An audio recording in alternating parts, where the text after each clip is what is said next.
Hey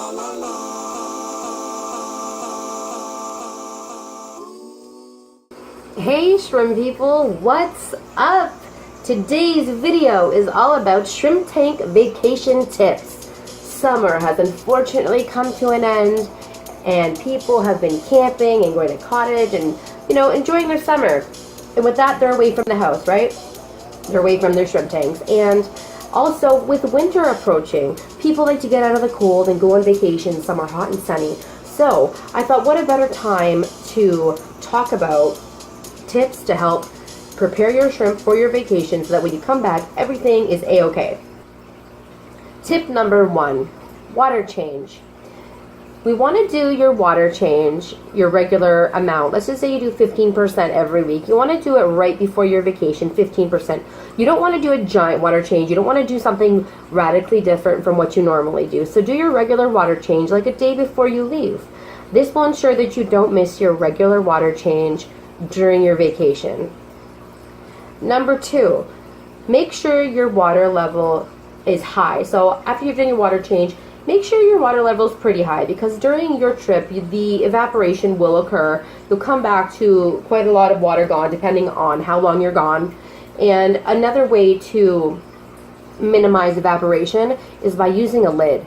Now, a lid will dramatically reduce the amount of evaporation that you will experience. I myself have tanks that have no lids and lids, and it's a really, really big difference. So that'll help a lot during your vacation, especially in the summer where evaporation is a lot higher than in the winter time. Number 3, set your lights on a timer. A timer is a really, really cool thing that you plug into an electrical outlet, and then you plug your light into the timer.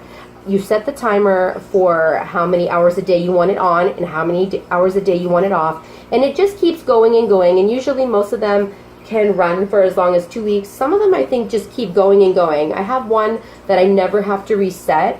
I have all of my shrimp tanks on timers right now, but if you don't and you want to get a timer, this is a great time to get one. So it doesn't disrupt your light cycle, it doesn't kill your plants, and the shrimp benefit from the cycle of day and night.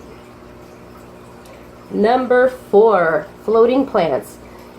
A lot of you already have floating plants, and you realize that the advantage to having them is that they do help absorb and reduce nitrates in your aquarium. So if you don't have floating plants, it's a great idea to add some now, because if you're gone for 7 days or 14 days, it just helps keep the water quality better than it would be if you didn't have it in there. So definitely can't hurt. Number 5, Indian almond leaves. These leaves are fantastic, but they do require you to add them a significant time before you leave.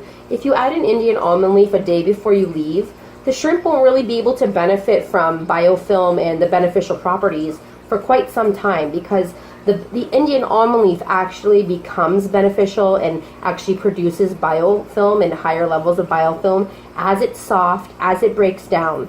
So if you know you're going on a vacation 1 month from now, I put your Indian almond leaves in the tank right then, 1 month before, so that by the time you leave, they're already doing their thing, producing biofilm, and the shrimp can eat from them. Number 6, snowflake food. Now what you see in the middle here is snowflake food. It is a fantastic food in general for shrimp, and an even better food for vacationing, because it doesn't spoil the water and it doesn't attract pests like planaria. So when you put it in, I would say for feeding schedule for a 7-day vacation, the day that you leave, drop in a few snowflake pellets. That snowflake food will take a few days for them to eat it. So by the time they're done eating it, you're also going to add on day 1 a mulberry leaf, or a few, depending on how large your colony is. So if you put some snowflake food and mulberry leaves in on day 1 of a 7-day vacation, that will be enough food for them to eat for all of 7 days. They'll eat the snowflake from day 1 to 3 or 4, and then by day 3 or 4, the mulberry leaf would have gotten soft enough for them to start eating it. And the mulberry leaf also takes a few days for them to eat. So I'm not going to recommend how many to put in. That's up to you and your colony size. But it's definitely a great combo food source for your shrimp for a 7-day vacation.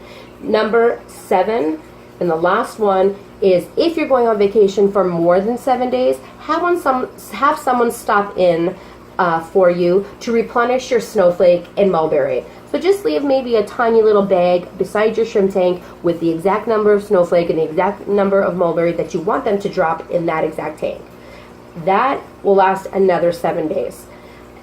Personally, I wouldn't have anybody else messing with my tanks in terms of water changes or anything like that. That's why I gave you all the tips about the water change and the evaporation and the floating plants. And I think that covers it all, people. So if you're going on vacation, you can go with your mind relaxed and mind at ease about your shrimp